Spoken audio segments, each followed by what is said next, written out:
Hello and welcome to Tabletop RPGs. Tonight we'll be taking a look at Pathfinder. Now, this just so happens to be my favorite role-playing system, at least at the moment. This is the first episode and I'm going to tell you, in short, why this is currently the best system. That's also, of course, just my opinion. I will be going over the details very shortly, and in later episodes I will tell you in more detail, well, about everything. Let's go over the bad things first. And the biggest thing that many people have a problem with this is they might not actually have a very good grip on the basic leveling system, even though it's pretty clear, but there basically are two levels. There is your character level and your class levels.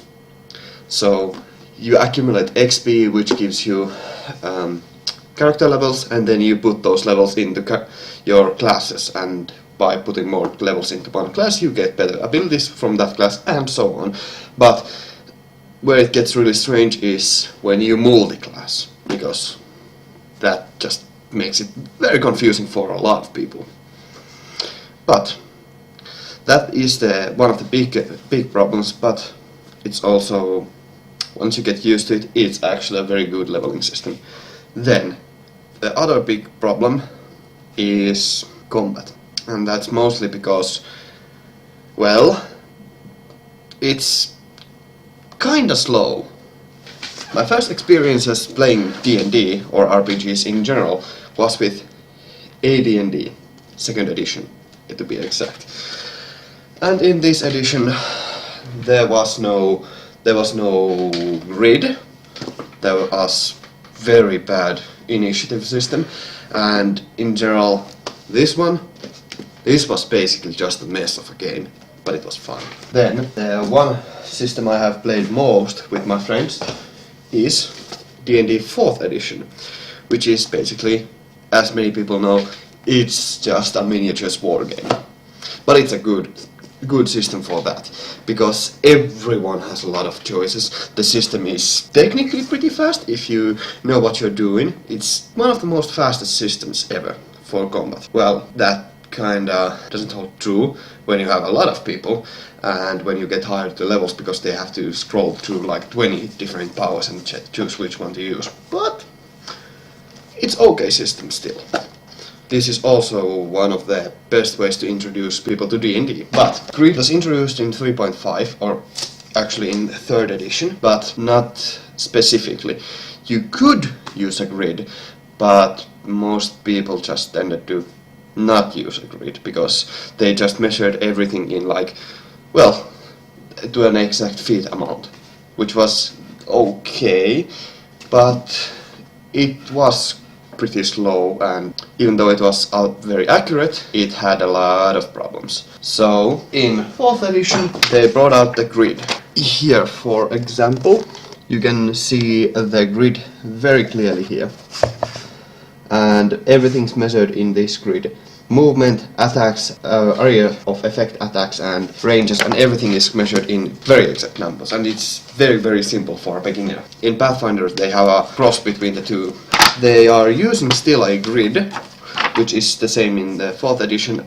One grid is 5 feet times 5 feet, and normal medium creatures occupy one space. So it's kinda the same, but the spells are all measured in feet, and yes, they are in 5-foot increments, so there's no really anything hard to calculate there. When it comes to outside combat, they are more akin to the 3rd edition. Pathfinder is basically a cross between the two systems, and it's a good cross between the two systems. But the combat is a lot slower, but that's mostly because people have to still calculate a lot of stuff, and they have more options. Even though a lot of people would argue that they don't have a lot of options, that doesn't hold true. If you know anything about Pathfinder, or if you have looked into the systems, they have a lot of options. This is the edition of options. They still have the grid, but it's not necessary to use the grid, although it's a lot better. It makes for more precise measuring in combat and movement and everything. But it also gives the more precise flexibility of 3rd edition. So they have a very clear... They still refer to the grid because it's a very handy combat tool. So yeah, they do still have the grid, and they have a very precise rules for a lot of the systems, like flanking, concealment, cover, and ranges and threatening reaches and such things. They have a little more complicated systems than in previous editions, but they also have a lot more options, surprisingly enough. What is good about this edition? Well, for starters, if you have played AD&D, this is a nice throwback to it. But what's the most biggest thing about this? It's the addition of options. In the first, if you have just the basic book, every class has very limited options. They have few, like Paladin can choose to have a divine bond of a mount or weapon. And yeah, that's not a lot, especially when compared to 4th edition, where a lot of my friends complain about there not being many options in Pathfinder for any other classes other than spellcasters, which does not hold true, especially since I first introduced them to 4th edition, and they have these huge lists of skills to select or abilities to select for each level. Most of the book is just going through these lists of skills they can pick. But this is where Pathfinder's strength shows up. In the 4th edition, the most disappointing thing about it is your feats, this big freaking list of feats, is mostly just useless. It's very pointless to pick just about any feat.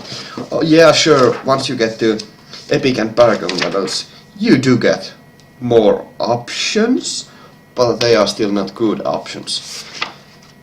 And yeah, the feats just don't technically do anything, and that's lame. This is really boring addition when considering feats.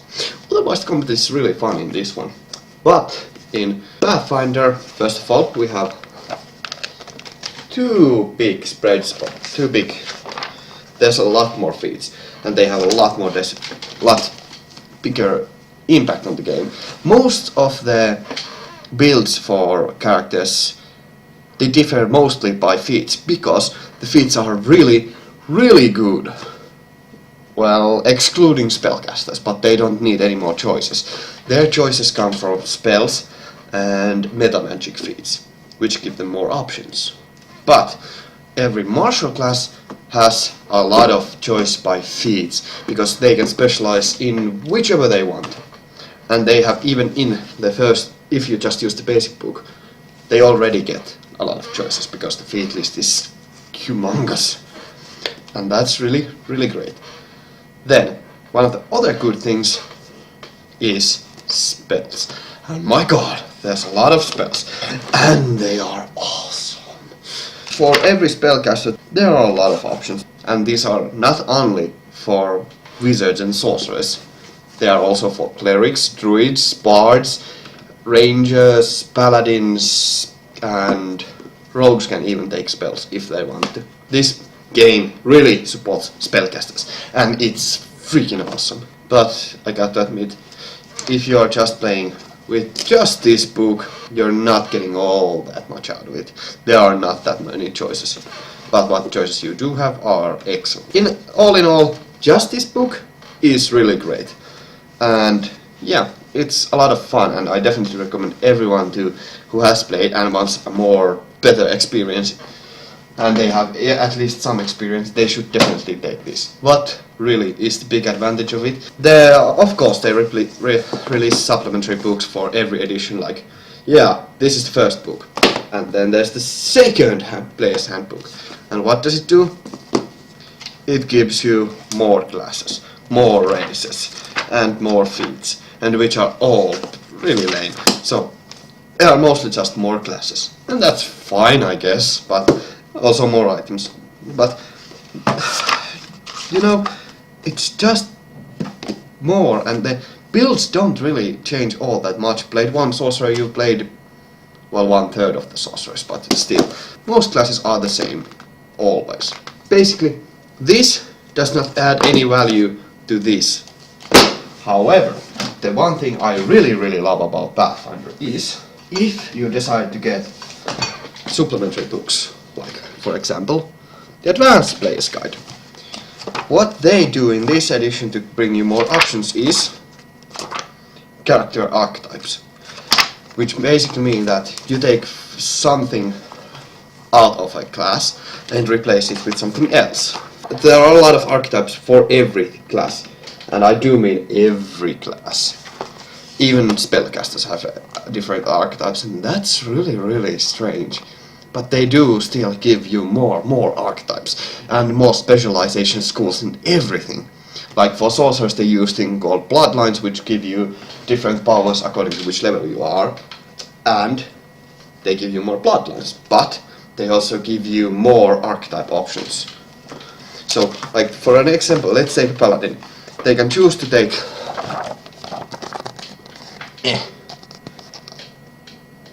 the Hospitaller archetype, which just basically it emphasizes different parts of it, but it gives you more options, like your positive energy.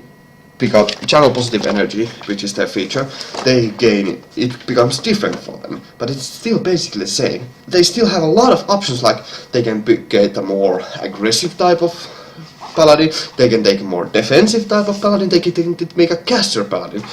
So yeah, they get a lot of options, and what's also great about the archetypes is you can combine them with each other.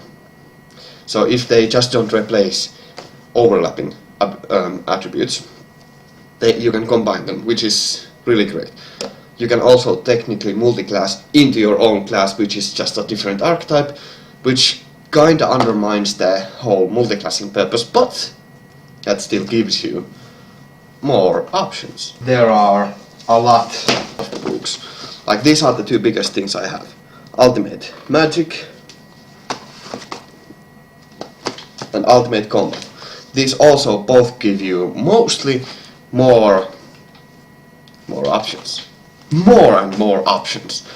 More archetypes for everything, and also both bring one new class, which is really awesome. Like in Ultimate Magic we get a Magius, which is, well, a weapon wielder. He uses a blade, well, normally a blade. I don't think they get other choices than blade. They can use a blade and cast spells. So that's really cool. It's weapon fighter.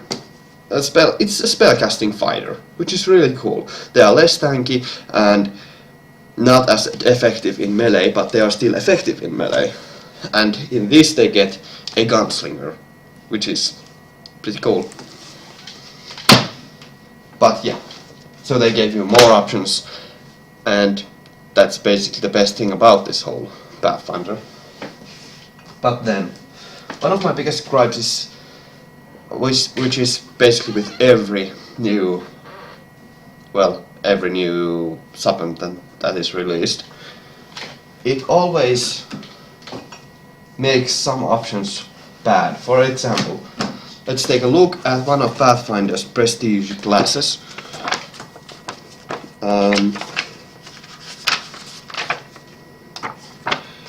Which is, the prestige classes are all have, when you multi-class you can put your the level you gained, you can put it into one of your existing classes to level up in that class, or you can multi-class and put it into other classes to gain its abilities, which is really cool.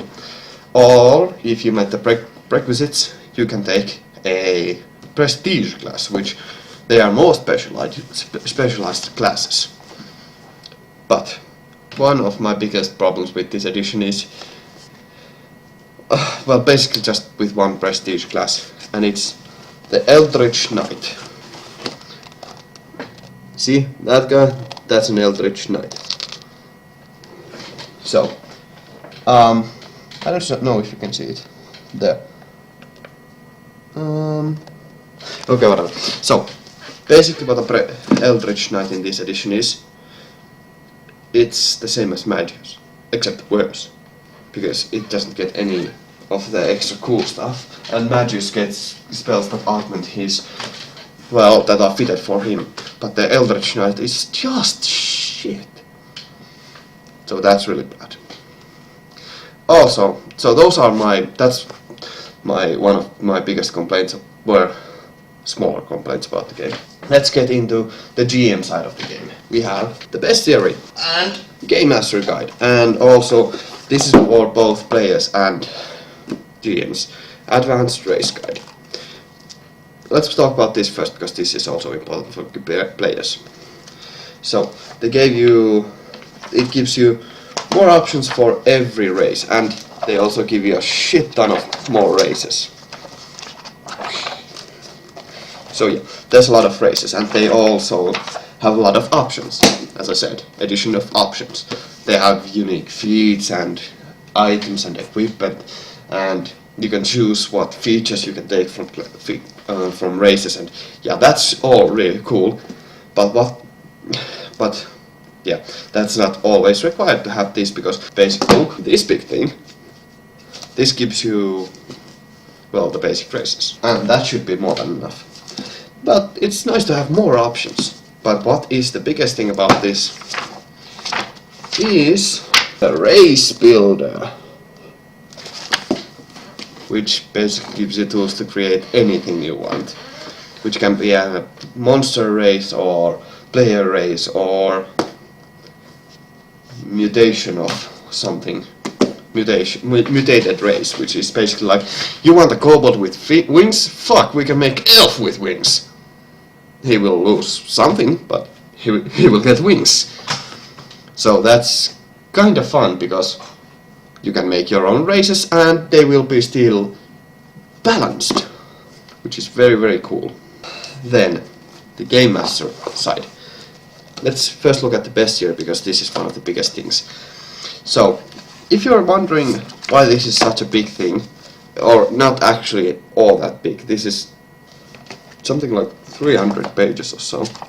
Yeah, 300 pages of monsters. Not even 300. So, it's at the same time very ingenious, and at the same time very hard to use if you don't know what you're doing.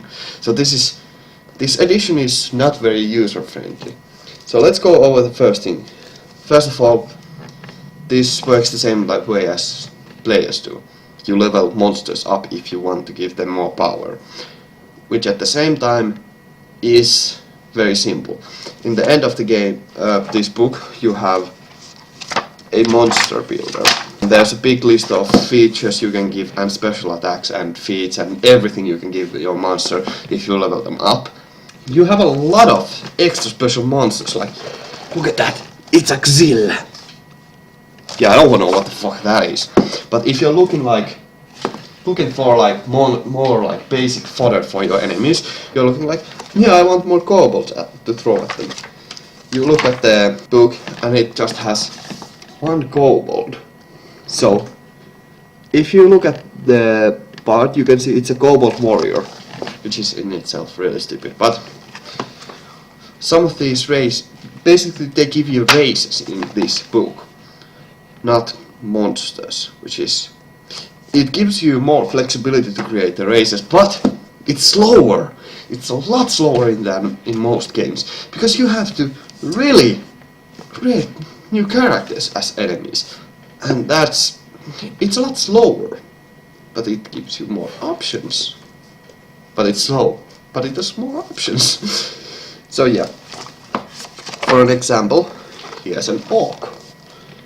And there's only one orc listed in the book, because it gives you the orc race template, and you have to basically create it as a player character, which is cool, I guess. But if we compare it to 4th edition, let's take a look at an orc. Yeah, you already have in one page 4 different orcs, and there's more on that side, and they also have pre-made encounters for them. So this has more straightforward monsters, but less options. Yeah, there's not even a monster creator in this one, but there are racial templates in the end of it, and yeah, that's cool and all, but it doesn't give you all that much flexibility to create races. Although it's very simple and easy to create spells for this one, but it's very easy to create spells for Pathfinder too. The monsters in Pathfinder are okay, but they could have been done better. Maybe they would have given you more ready creatures to use. Also, one thing that kinda can throw off a lot of newbie GMs is the use of templates in this game. Yeah, that's a zombie, but it gives you one level 1 zombie, and it's just a basic zombie. It's not even level 1. But what it does give you is the basic for a zombie template. And it gives you a whole list of stuff what you do when you create a zombie template. You need to do a lot more work for this. But that's kinda cool also, because it gives you more options. Options are fun. Then if we look at the Game Master Guide, this is actually a really good one. It gives you very good explanations of rewards to use, storylines to use, how you run a game, what different types of games you can run, and it gives you more tutorials how to create more and more stuff. Which brings me to one of my biggest positives about Pathfinder, which is it's modular. Very, very modular. You have, well, there are a lot of modules in the basic books, but if you go and look at these guys, if you go look at that website, they give you a lot of, there are more options, but they give you a lot of modules to augment your game. Like, you can make it a war game by using a war game module, you can make it a city management, you can make it a sim city basically, or you can make it a more down to earth by using basic crafting systems and such. It gives you more options, because this is the addition of options. So that's the basic pros and cons of the Pathfinder. Next time I'll go over something a lot more specific. But yeah, these are the basics. Thank you for watching. Gunmoo out.